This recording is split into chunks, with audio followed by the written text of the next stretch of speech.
New duds. Yes, I'd like as many invites as I can get my hands on, Izuku said, sitting at his desk talking into the phone. Yes, I know who expensive island invites are, I don't care. I have the money, just get me as many as you can. Knock knock knock. Give me a second, Izuku said into the phone, before turning his attention towards the door. Come in. The door opened, and Yami and Shiroku came in. Shiroku holding a box in her hands. Oh, will you two give me just a second, I need to finish this call, Izuku told them. The two nodded, and Izuku turned his attention back to his phone.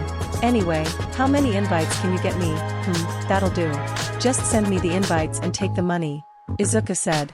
Now is that all? Good. Well then goodbye. Izuku put down the phone and turned his attention towards his two children. Sorry about the wait. What did you two need? Well, after that assassin came, me and Yami were worried about what would have happened if Fu hadn't stopped them, Shiroku said with a worried look on her face, with Yami sharing the same expression. Izuku frowned. Unfortunately, he couldn't just say that he would have been alright because he wouldn't have. In truth, had Fu not stopped Mies, then he would have allowed her into his home an instant, and she would have killed him just as quickly. Which is why he was taking such elaborate measures to increase the power of their defenses. And so apparently were the children. So, we thought of something that might help you, Shiroku said, taking the box and placing it on Izuku's desk. Oh? Izuku was curious as to what exactly this was. He slid the box over towards himself and opened it up. And inside was something peculiar. It was a full-body robe, folded up inside the box. But it wasn't any average robe. It was a grim. Since it was folded up, all Izuku could see was the hood, but even then that was enough to identify it as one of Yami's creations. Firstly, the color scheme was the typical black and white that all Grimm had, with the fabric being entirely black, and there being the usual white bone armor that is present on every Grimm. Also, it had eyes. Glowing yellow eyes at the top of the hood, and teeth as well. Bone-like teeth at the bottom and top of the hood's opening for the face. As if it were more of a mouth than a hood. Is this a Grimm robe? Izuku asked. Right. Shiroku said, smiling at Izuku. We call it the Aegis robe. It's made to protect you in case you're in danger. Oh. Izuku took a second look at the robe. We ran my webs through Yami's Grimm, vomit and used the threads to make this. I felt like some kind of wizard making a magic robe, Shiroku said, clearly very pleased with her work here. We tested it. It works, Yami said. Try it. Izuku thought. Well, it would be useful in protecting me if anything goes wrong. It'll make me look evil, but I guess that's just the price I pay for safety. Besides, if my kids can handle being judged by their appearances, I guess I can too. Alright, let me go in the room and change real quick, Izuku told them. XXXXXXX. After putting on the robe, Izuku took a good look at himself in the mirror. The robe covered his entire body head to toe, with the only part of his body exposed being his face and hands. The bottom of the robe touched the ground, but just barely, keeping his feet hidden without making walking difficult. There was also a bit of armor going down the side of the robe, but not much. The upper part of the robe was more heavily armored, with bone armor broken up into small armored pieces, covering most of the chest, with a big piece of bone armor covering the center.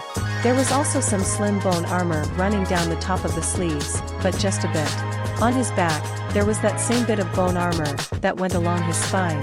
Lastly, there was the hood itself. There were a lot of bits of bone armor, seemingly there to protect his head, and as mentioned earlier there were also eyes and teeth around the front of it.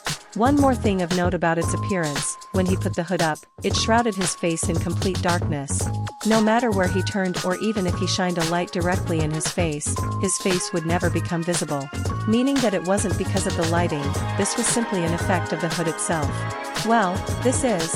Izuku looked behind him at the two kids, staring at him intently. Very nice. It was creepy looking. And he would definitely need to keep the hood down if he wore this while talking to people. Of course, he couldn't say that to them. And besides, it was at least comfortable. It was a bit heavy, but not overly so. The fabric was comfortable to the touch, very smooth. And it wasn't hot or stuffy either, in fact, it was unnaturally cool.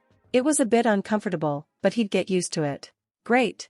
So now you can wear it all the time, Shiroku said with a huge smile on her face. Forever, Yami added. Izuku was taken off guard by this sudden proposal. Well, if you only wore it when you felt like you were in danger, then what's the point? Shruka asked, crossing her arms. You wouldn't have felt like you were in danger when that girl came, and then she would have killed you. You have to wear the Aegis for it to protect you. That's a good point, Izuka said, as he gave it some more thought. Please daddy, Shruka begged, giving him the puppy dog eyes with her many eyes. At least wear it until we catch those rotten people who want you dead. It would make everyone feel better. Wear it, Yami commanded firmly. Izuka pondered that. The kids were worried about Izuka right now. Heck, 1A was worried about Izuka right now. And why wouldn't they be? Someone sent an assassin here, probably to kill him. And he couldn't just appease them by lying. He'd already done that before, they wouldn't believe him. Especially because it was such an obvious lie. But if he had some protection, some proof that he would be okay, then it would put the kids at ease. Now he has no idea if this would actually have stopped Mies from killing him. But Yami and Shiroku seem to think it would have, and so would the rest of the kids most likely. And that would be good enough. Alright, I'll keep it on until they're caught. Izuka sighed. Yes, thank you, Daddy, Shiroku said, running forward and embracing her father. You're welcome, sweetie. But Izuka paused. How do I wash this? Staff meeting. It was nighttime now, and all of Class 1A, along with Inko, was in Izuka's office. Izuka himself was sitting at his desk, facing them all. And he was wearing the Aegis robe. Dude? Why do you look like a super boss from Kingdom Hearts? Kaminari asked. Yeah, it looks like you're plotting our collective demise, Mina added. Oh, this is the Aegis robe, Izuku explained, taking down the hood so they could see his face. It's something the kids made to protect me. They were worried about me after, well you know. I still can't believe someone sent a child to assassinate you, Momo said, looking rather sick at the thought. Ugh, it just makes me sick, Mina said with a look of absolute disgust. Children aren't weapons, Shoto added, with a hateful look in his eyes. It's so much worse than you think. Izuka felt his temper rising, as he recalled what Fu told him. But that's not why I called you here. As you all know, as the world has become more aware of DOC, OPCs, and my existence, reporters and the like have attempted to come here and ask questions. Yeah, but they not getting past the bouncers. Mina giggled, imagining a group of reporters seeing a Beowulf, and noping the heck out of there. Yes, well, we can't just ignore them forever, unfortunately. Izuka sighed. They control much of the narrative, and how we're perceived by the public. DOC needs to make a statement about things sooner or later. And while I'm not directly a part of DOC, I'm very important to them. As such, DOC will be holding a press conference, featuring several important members of DOC including the head of the division, Oshiri Bashi. I will also be attending this conference. But you're still recovering? Ochako objected. I've recovered enough, Izuka said firmly. If we don't speak up about certain things, then the media and the people will come up with their own conclusions. Rumors have already started circling around about this place. Fortunately, Kiba's streams are influencing most of them, so it's mostly positive, but not completely. We have to take control of the narrative, otherwise, it could lead to disastrous consequences in the future. Are you sure you'll be okay, dear? Inko asked worriedly. There could be more assassins out there. There'll be heroes around, so I think it'll be fine, Izuka said. And also I'll be wearing this, which should provide me some level of protection anyway. Are you about wearing that while trying to improve public perception? Jiro asked. It's kinda evil looking. Well, I won't be wearing the hood, so it won't look as bad, Izuku explained. And to be fair, people are more likely to judge me for being quirkless than they are for wearing this. That sucks. Mina grimaced. Yeah, well it's unavoidable. Izuka sighed. That and my age are going to be the most difficult hurdles for people to get over. Hopefully, I'll be able to present a good argument as to why I was chosen for this job. While I have stated my disapproval for someone of your age taking on this position, I will admit you've done far better than most people even 3 times your age, Momo admitted. Yeah, man. Even the way you collapsed shows how much work you put in for these kids. Kirishima added. And that was manly as hell. Yeah, it was super dumb but also kinda cool, Kaminari said. No one doubts your capability, nor your determination Midoriya, only your mental health. Ida said. Thanks Ida, Izuka said, not really knowing how to respond to that. Well, the conference is in 2 days so I'll have some time to coordinate with DOC about what we'll be saying during the conference. That sounds like a lot of work, man. Are you sure you're not pushing yourself again? Zero asked. It's just a bunch of talking and thinking, Izuka said. And it's like I can really avoid this. Class 1A looked at Izuku, worriedly. Seemingly unsure of how much they could trust that statement. Izuku sighed. Look. I already agreed to do it. And canceling at this point would create, let's just say, problems that would cause me more stress and work than it would be to just go to the conference. Understood? Good. Now, I wanted to tell you all that I was going to be out, 2 days from now, for a few hours. That's all. You're dismissed. Everyone still looked a bit worried but figured there wasn't much they could do about it and left the room. Except Ochako, who stayed behind, looking pouty. Ochako, I know that you don't like this but Izuku got cut off. No, it's just that. Ochako interrupted. It's just, it doesn't feel like we've reduced your workload by that much. I still see you working pretty much every day. We were supposed to come here so you could relax. So what's the point of us being here if you're still working so much? Izuku took a moment to take in her grievance, before shaking his head at her. That's not true in the slightest. You guys have reduced my workload by so much it's insane. I actually have time to relax for a few hours and sleep for a healthy amount of hours. If I had a normal job, then you guys would have left me with nothing to do and then some, but I don't have a normal job. My job brings many benefits, and they vastly outweigh the negatives. But one of those negatives is that my work never ends, and much of it is too important to just let anyone do. Thanks to you guys I was able to rest for a while, but I can't do that forever. I guess you're right. Ochako sighed, still looking upset. It just seems unfair that you have to be saddled with all this work, and you're still only 15. I mean, I felt swamped with work before, but it was nothing compared to how much you have on your plate. Izuku couldn't help but smile a bit, feeling slightly touched at how much care she had for him. Ochako, don't feel too bad for me. I'm rich, I live in what is pretty much a mansion surrounded by miles of land that I own, I have great friends, one of whom is my childhood hero, and I have tons of kids who all adore me almost as much as I adore them. My life is great, and if I have to deal with a mountain of work just to sustain, then that's well worth it. Even that answer seemed unsatisfying to Uraraka. I just don't like seeing you in pain or exhausted, Ochako admitted. I always loved seeing the effect heroes had on people. Seeing all those smiling faces in the crowd. It was amazing. But I always wondered who made the heroes smile? Who picks them up out of despair?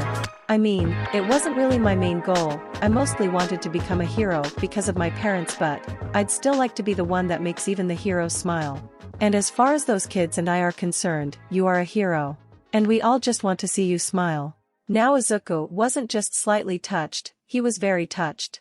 It was hard to keep the tears back, as Izuku got up from his seat. Ochako didn't notice this, however, as she had looked down to hide her red face. I mean, maybe that sounds a bit too sappy, but Izuku interrupted her, by doing one of the most daring things he'd ever done. He wrapped his arms around her and gave her a hug. Ochako was surprised by this sudden boldness coming from Izuku of all people. Izuku quickly ended the hug and gave her a flustered, red-faced smile. Just seeing you trying, for my sake, makes me smile on the inside. Ayagapoff. Ochiko's face was red as a tomato as she tried to stutter out words and completely failed. One day, I'll have everything figured out. And I won't be overworked, or being used to anything, or have someone trying to kill me. Izuku continued, turning away and looking out the window. And when that day comes, and I can just sit back and raise my kids, and watch them grow, then I'll be all smiles. But that future won't come if I don't build it. So I'll endure all those hardships, for the sake of that brighter future. Izuku paused a bit, blushing a bit more as he considered if he was really about to say what he was going to say. I don't know how hard things are gonna get, and you have your own path to go down, so I understand if one day you don't support me as much as you do now. But the teen dad took a deep breath and turned around, to look at Ochako, before giving her a respectful bow. Thank you, for all your support. Ochako Uraraka. Ochako was speechless for a bit, just looking at Izuku in shock for a few seconds before a smile crawled up her face, and a giggle escaped her lips. PSH, ha ha ha. Huh? Izuku was confused and slightly scared at this response. You dummy. Ochako gave him a sweet, heartfelt smile, and gave him a slight flick on the forehead, causing him to flinch a bit, and stop bowing. Don't say things like that, as if you haven't done just as much, if not more for me. You helped me develop full cowling, you told me some things All Might should have told me a while ago, and of course, giving my parents work. Yeah, I have my own path I have to go down, but I intend to walk that path right alongside yours. We'll walk side by side, helping each other along our paths. Building out futures together. Because that's what best friends do. IYU. Izuku returned to being a blushing mess, but the smile that came on his face was unstoppable. You really are the best friend I could have ever asked for. Same to you. Ochako giggled. The two laughed together for a bit, before calming down. Well, I have to go make some calls, you should probably go to bed, Izuku told her. And don't worry, I'll get some sleep too. You better, Ochako warned him playfully, as she started taking her leave. Good night, Izuku. Good night, Ochako, Izuku said, as he watched her leave. It would take at least an hour for both their hearts to stop pounding. A pressing situation. The day of the press conference had finally arrived, and boy was Izuku nervous. And how could he not be, staring at the army of the press in front of him, all snapping pictures with their cameras, and trying to ask hundreds of questions per second. Izuku was currently sitting in a small chair, alongside a bunch of other of D.O.C's important figures. He didn't really know any of them, but they all looked so professional and old. He felt so out of place. Which, to be fair, he was. It was probably so weird to see a bunch of old guys in suits, and in the middle of them was a 15-year-old in a strange robe. Hello everyone! It's a pleasure to see you all on such a wonderful day. At the front of the stage, they were all one, was Oshiri Bashi, standing at the podium, speaking through many microphones. A rotund old man that looked like he was in his late 80s. As many of you know, I am acting director of DOC, formerly known as OPCCC Oshiri Bashi. And I've come to talk today about our recent uprising in activity. The reports barely waited for him to finish before hurling more questions at him. Mr. Bashi, why is DOC suddenly acting now? Why the name change? What reason do you have for hiring a 15-year-old for such an important position? What position does Midoriya occupy exactly? Was hiring a quirkless person some sort of publicity stunt? Now settle down, Bashi told the crowd. All your questions will be addressed, I assure you. Now, first I would like to start with an apology. An apology? Many reporters were confused by this, and theories on what this was about broke out among the crowd. Yes, I would like to issue a formal apology to all the OPCs in this county, Bashi said, putting on a sad face. For years we have languished. With little funds and little way to deal with the issues we were saddled with, we were unable to carry out our mission to help these children, as effectively as we could have. Then Bashi turned back, and looked at Izuku, signaling for him to come up, which he did, walking up to the old man's side, as the director of DOC put his hand on Izuku's shoulder, and he tried really hard not to flinch. That was until we met this wonderful young man. Izuku Midoriya, the new director of the Midoriya Foundation for OPCs. Of just the Midoriya Foundation for short. Bashi continued, smiling at the crowd, who were taking tons of pictures. For years we had been looking for someone to fill a position. Someone who had the drive and determination to provide for and protect these children, with a heart big enough to care for them all. And that someone is Izuku Midoriya. Immediately, the press started shouting out questions, all about Izuku's age. Now, I understand that he is quite young, very young in fact, but that should not disqualify him, by any means, Bashi stated firmly. Midoriya has displayed great courage and intelligence beyond his years and has a work ethic that puts him above many people double, triple, or quadruple his age. Not to mention the children adore him, as he does them. As for questions about his quirklessness, that part had nothing to do with his position. The people of DOC believe in equality amongst quirks. Once again this caused a lot of questions and murmurs to erupt amongst the crowd. Now, I would like to give Mr. Midoriya a chance to speak to you all, Bashi said, patting Izuku on the back, signaling that he would now be taking over. Izuku looked over the crowd, all looking directly at him. He took a deep breath, and then breathed out. All right. I can do this. Izuku thought. Izuku opened his mouth, but unfortunately, he would never get a word out. As suddenly chaos would break out in the crowd. Once the reports nearly the front suddenly took out a gun and pointed it at Izuku's face. Die quirkless scum! Remove your worthless genetics from this earth. The crowd around the man screamed and gasped, and Izuku was frozen in shock. But the robe wasn't. As the man pulled the trigger, the hood flew up, covering Izuku's head, as it switched to absolute defense mode. The armored parts of the hood expanded, covering more of Izuku's body, and suddenly the teeth around the face expanded as well, growing in size as they completely covered his face, but also keeping him from seeing anything. BLAM. The bullet fired at Izuku's face, but the teeth protected him, and the bullet bounced off, and then exploded. Kaboom! Izuku was sent flying back, and after a few seconds of air time, he felt himself skid along the ground, the robe still protecting him from harm until he came to a full stop. Once Izuku stopped, he remained on the ground, frozen. He couldn't even think for a little bit, as he had to wait for the shock to dissipate. What just happened?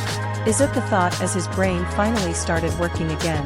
As Izuku was processing the now failed assassination attempt, he felt someone pick him. Midoriya! Midoriya, are you okay? Can you hear me in there? Izuku recognized that voice. It was Death Arms, one of the heroes that had been sent to act as security during the event. I am fine, Izuku said. He was still a bit dazed, but he was mostly fine. The robe was still in protection mode, meaning Izuku still couldn't see anything. Death Arms helped Izuku off the ground, and onto his feet and his shaky legs. Kid, how on earth did you survive that, and what the hell are you wearing? It's a long story, Izuku responded. I really need to give Yami and Shiroku a hug when I get back. XXXXXXXXXXX.